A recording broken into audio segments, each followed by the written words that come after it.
But I want to get your thoughts on the bigger picture here of immigration, because the numbers are just out of control. That's not a phrase I use loosely, because I know about the sensitivities of the immigration debate, and this country's founded on immigration, but we've never seen an influx of this magnitude. And the government a couple of months ago was saying they understood those sensitivities, they were going to tighten things up, but they're doing nothing of the sort. We've got a housing crisis, a cost of living crisis. We can't generate enough power to keep ourselves with the lights on, yet we still see the immigration essentially out of control.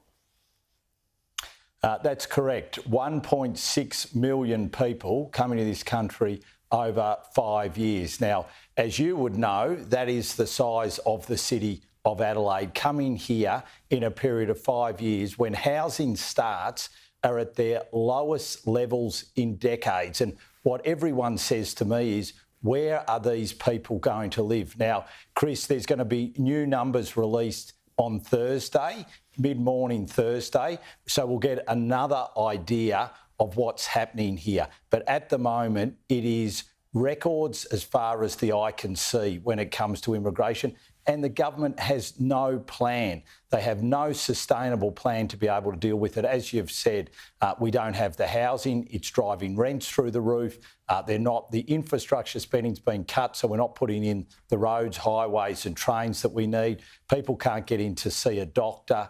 Everywhere you look, it's putting pressure on everyday Australians, and the government has no answer to it. And we'll find out on Thursday how high these numbers are going to go. They're already at record levels, and whether they're going to go further or not, we'll know more on Thursday. Yeah, we'll see. But just briefly on that, we had record levels of net migration last year, more than 500,000 people. Do you think we could actually top that this year?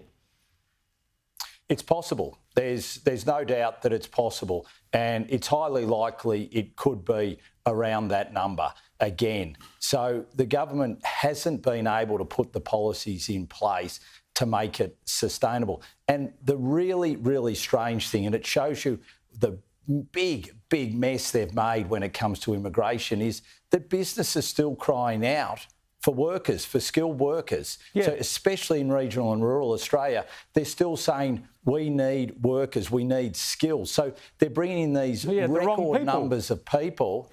And the wrong people. Unbelievable. It's a mess. So you've got this detainee detention mess, which is the mind boggles about how incompetent the handling of that has been. And now you've got this other complete mess where we've got record numbers of people coming in, yet we've still got skill shortages in key businesses. You couldn't make this stuff up. And as you know, there's now... And the Immigration Minister is still in his job, which is just extraordinary. Dan Tehan, we're out of time. Thanks so much for joining us.